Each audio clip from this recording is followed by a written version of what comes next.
નમસ્કાર. દિવસભરના તાજા સમાચારોમાં તમારું સ્વાગત છે. તમારી સાથે હું છું પિનલગીરી ગોસ્વામી. સમાચારો વિસ્તારથી જાણીએ એ પહેલા મહત્વના સમાચારો ઉપર એક નજર. મિત્રો, આજની વિડીયોમાં સૌપ્રથમ વાત થશે ઠંડીની આગાહીની. અત્યારે જ્યારે ઉત્તર ભારતના ઉત્તરી પટ્ટામાં વેસ્ટર્ન ડિસ્ટર્બન્સ સક્રિય થયો છે, બરફવર્ષા અને વરસાદ પણ થઈ રહ્યો છે, ત્યારે તેની શીતલહેર અને બર્ફીલા પવનોની અસર રાજસ્થાન અને ગુજરાત સુધી જોવા મળી રહી છે. અત્યારે ગુજરાતના અનેક વિસ્તારમાં વહેલી સવારે અને મોડી રાત્રે ન્યૂનતમ તાપમાન 15 ડિગ્રી કરતાં નીચે નોંધાયું છે. કોઈ વિસ્તારમાં તો 12 ડિગ્રી કરતાં પણ નીચે રહેવાની સંભાવના હજુ પણ આગામી એકાદ અઠવાડિયું રહે તેવી સંભાવના છે. બીજી તરફ દક્ષિણ ભારત અને પૂર્વ ભારતના પણ કોઈ વિસ્તારમાં છૂટોછવાયો વરસાદ થઈ શકે છે. મિત્રો, અન્ય મહત્વના સમાચારની વાત કરીએ તો 4.25 કલાક ચાલેલા મહોત્સવનું સમાપન થયું છે. અમદાવાદના નરેન્દ્ર મોદી સ્ટેડિયમમાં 7 ડિસેમ્બર 2024 BAPS સ્વામિનારાયણ સંસ્થા દ્વારા વધુ એક ઇતિહાસ રચ્યો છે. ન ભૂતો ન ભવિષ્યથી કહેવાય એવો કાર્યકર સુવર્ણ મહોત્સવ યોજીને ઇતિહાસ રચ્યો છે. આ કાર્યક્રમ 5 વાગ્યાથી શરૂ થઈ ગયો હતો. 9:15 સુધી એમ 4.25 કલાક ચાલ્યો હતો. આ ઐતિહાસિક કાર્યક્રમમાં લાખોની સંખ્યામાં ભક્તો હાજર રહ્યા હતા. મિત્રો, અન્ય મહત્વના સમાચારની વાત કરીએ તો લોરેન્સ બિશ્નોઈ ગેંગના 4 સાગરીત ઝડપાયા છે. રાજસ્થાનના વેપારી પાસેથી લોરેન્સ બિશ્નોઈ અને રોહિત ગોદારા ગેંગ દ્વારા 2 કરોડની ખંડણી માગીને જાનથી મારી નાખવાની ધમકી આપવામાં આવી હતી. આ બંને ગેંગના 4 કુખ્યાત શખ્સ રાજસ્થાનથી મુંબઈ તરફ જઈ રહ્યા હોવાની રાજસ્થાન પોલીસને માહિતી મળતા સુરત જિલ્લા પોલીસને જાણ કરવામાં આવી હતી. પોલીસે ફક્ત એક તસવીરના આધારે 4 કુખ્યાત આરોપીને સુરત ગ્રામ્ય પોલીસે દબોચી લીધા છે. મિત્રો, અન્ય મહત્વના સમાચારની વાત કરીએ તો બનાસકાંઠામાં ઇકોમાં અપહરણ કરનારી ગેંગ ઝડપાઈ છે. બનાસકાંઠા જિલ્લાના દાંતીવાડાના એક યુવતી સાથે ઇકોમાં અપહરણ કરીને ગેંગરેપ કરવામાં આવ્યો હતો. 2 શખ્સોએ સામૂહિક દુષ્કર્મ આચર્યું હતું. આ દરમિયાન દુષ્કર્મીઓની ચુંગાલમાંથી છટકીને ખેતરો ખૂંદીને પેટ્રોલ પંપ ઉપર આ જે મહિલા હતી પહોંચી ગઈ હતી.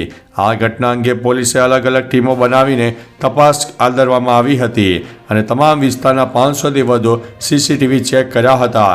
જે બાદ અપહરણ સહિત સામૂહિક દુષ્કર્મની ઘટનામાં સંડોવાયેલા આરોપીઓને ઝડપી પાડવામાં આવ્યા છે. મિત્રો, અન્ય મહત્વના સમાચારની વાત કરીએ તો ફિલ્મ નિર્માતા સુભાષ ઘાઈ બીમાર થયા છે, હોસ્પિટલમાં દાખલ. પ્રખ્યાત ફિલ્મ નિર્માતા અને નિર્દેશક સુભાષ ઘાઈની તબિયત સારી નથી, જેના કારણે તેમને મુંબઈની લીલાવતી હોસ્પિટલમાં દાખલ કરવામાં આવ્યા છે. 79 વર્ષીય સુભાષ ઘાઈને શ્વાસની બીમારી, નબળાઈ અને વારંવાર ચક્કર આવવાને કારણે બુધવારે લીલાવતી હોસ્પિટલના ICUમાં દાખલ કરવામાં આવ્યા હતા. સામે આવેલી માહિતી અનુસાર સુભાષ ઘાઈની હાલત પહેલાં કરતાં સારી છે. મિત્રો, અન્ય મહત્વના સમાચારની વાત કરીએ તો કોંગ્રેસમાં થશે મોટું પરિવર્તન. કોંગ્રેસ પાર્ટી 28મી ડિસેમ્બરે પોતાનો 140મો સ્થાપના દિવસ ઉજવવા જઈ રહી છે. સૂત્રોના જણાવ્યા અનુસાર પાર્ટી અધ્યક્ષ દ્વારા રાજ્ય એકમોમાં મોટા ફેરફારો કરવામાં આવી શકે છે. હરિયાણા અને મહારાષ્ટ્રમાં તાજેતરની કારમી હાર બાદ કોંગ્રેસ પોતાના સંગઠનાત્મક માળખાને મજબૂત કરવા નવા પગલાં ભરવાની યોજના બનાવી રહી છે. આ ફેરફારો હેઠળ ઘણા રાજ્ય એકમોનું વિસર્જન કરી શકાય છે અને નવી નિમણૂકો કરી શકાય છે. મિત્રો, અન્ય મહત્વના સમાચારની વાત કરીએ તો કોમેડિયન સુનિલ પાલે અજાણ્યા વ્યક્તિ વિરુદ્ધ FIR નોંધાવી છે. કોમેડિયન સુનિલ પાલની ફરિયાદ પર મુંબઈ પોલીસે અજાણ્યા લોકો વિરુદ્ધ અપહરણ અને ખંડણીનો કેસ નોંધ્યો છે. સુનિલ પાલની ફરિયાદ પર મુંબઈના સાંતાક્રુઝ પોલીસ સ્ટેશનમાં કેસ નોંધવામાં આવ્યો છે અને વધુ તપાસ માટે આ કેસને ઉત્તર પ્રદેશના મેરઠ શહેરમાં સ્થિત લાલ કુર્તી પોલીસ સ્ટેશનમાં ટ્રાન્સફર કરવામાં આવ્યો છે.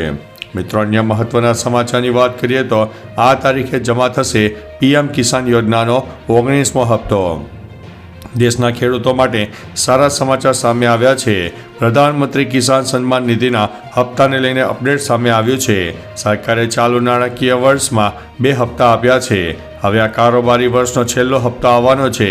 5 ઓક્ટોબર 2024ના ખેડૂતોના ખાતામાં 18મો હપ્તો આવ્યો હતો. હવે એવું માનવામાં આવે છે કે જાન્યુઆરી ફેબ્રુઆરીમાં આ રકમ ખેડૂતો પાસે આવશે. મિત્રો, અન્ય મહત્વના સમાચારની વાત કરીએ તો સંઘવીના નિવેદનના 48 કલાકમાં આરોપીઓના 3 વરઘોડા કાઢવામાં આવ્યા હતા.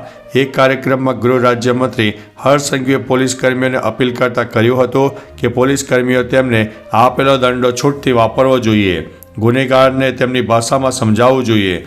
લુખ્ખાગીરી કરનારાઓને ચેતવણી આપી હતી. સંઘવીના આ નિવેદનના 48 કલાકમાં જ અમદાવાદ, વડોદરા અને રાજકોટમાં લુખ્ખા તત્વોનો પોલીસે તેમજ વિસ્તારમાં લઈ જઈને તેમની શાન ઠેકાણે લાવી દીધી હતી. મિત્રો, અન્ય મહત્વના સમાચારની વાત કરીએ તો નિકાહના નામે દુષ્કર્મ આચરનારને 20 વર્ષની સખત કેદની સજા. નિકાહના બહાને વિદ્યાર્થિનીને શિકાર બનાવનાર ઈસમને 20 વર્ષની સખત કેદની સજા ફટકારવામાં આવી છે. ઉલ્લેખનીય છે કે ગાંધીનગરની સગીરાને ધોરણ 11માં અભ્યાસ દરમિયાન અલગ અલગ સ્થળે લઈ જઈને નિકાહ કરવાના નામે આરોપી દુષ્કર્મ આચરતો હતો. વિદ્યાર્થિનીના 18 વર્ષ પૂરા થયા હોય નિકાહ કરવાનું કહેતા અમન એકદમ ઉશ્કેરાઈ ગયો હતો અને નિકાહ કરવાની ના પાડી દીધી હતી. મિત્રો, અન્ય મહત્વના સમાચારની વાત કરીએ તો ગુજરાતમાં 7.93 લાખથી વધુ લોકોએ હવાઈ યાત્રાનો આનંદ માણ્યો છે. ઉડે દેશ કા આમ નાગરિક એટલે કે ઉડાન યોજનાના અમલીકરણમાં ગુજરાત રાજ્યે નોંધપાત્ર પ્રદર્શન કર્યું છે. ગુજ સીએલના ડેટા અનુસાર અત્યાર સુધીમાં 7.93 લાખથી વધુ મુસાફરોએ પ્રાદેશિક એરપોર્ટ પરથી ઉડાન ભરી છે. ઉલ્લેખનીય છે કે તાજેતરમાં આ નેટવર્કમાં અમદાવાદ કેશોદ, અમદાવાદ જલગાંવ અને અમદાવાદ નાંદેડ જેવા રૂટ પણ ઉમેરવામાં આવ્યા છે. મિત્રો, અન્ય મહત્વના સમાચારની વાત કરીએ તો મહાદેવ બેટિંગ એપ મામલે ઈડીની મોટી કાર્યવાહી. મહાદેવ બેટિંગ એપ મામલે ઈડીની મોટી કાર્યવાહી સામે આવી ગઈ છે. આ કેસમાં રૂપિયા 2295.61 કરોડની રકમ જપ્ત કરવામાં આવી છે. ઉલ્લેખનીય છે કે ઈડીએ આ કેસમાં અત્યાર સુધીમાં 11 લોકોની ધરપકડ કરી છે અને PMLA કોર્ટમાં 4 પ્રોસિક્યુશન ફરિયાદ દાખલ કરવામાં આવી છે. આ સંપત્તિઓમાં છત્તીસગઢ, મુંબઈ અને મધ્યપ્રદેશમાં આવેલી સ્થાવર મિલકતોનો પણ સમાવેશ થાય છે.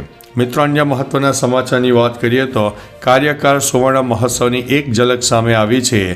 પ્રમુખ સ્વામી મહારાજના 103માં જન્મદિવસના અવસરે અમદાવાદમાં નરેન્દ્ર મોદી સ્ટેડિયમ ખાતે આંતરરાષ્ટ્રીય કાર્યકર સુવર્ણ મહોત્સવની ભવ્ય ઉજવણી થઈ હતી, જેમાં CM ભૂપેન્દ્રભાઈ પટેલ, કેન્દ્રીય ગૃહમંત્રી અમિત શાહ પણ હાજર રહ્યા હતા. તેની એક ઝલક અહીં તસવીરોમાં જોવા મળી રહી છે. BAPS સંસ્થાના 1 લાખથી વધુ હરિભક્તો અહીં આવ્યા હતા. તો ચાલો મિત્રો, ફરીથી દેશ અને દુનિયાના સુપરફાસ્ટ સમાચાર લઈને મળતા રહીશો. ત્યાં સુધી અમને રજા આપશો. નમસ્તે.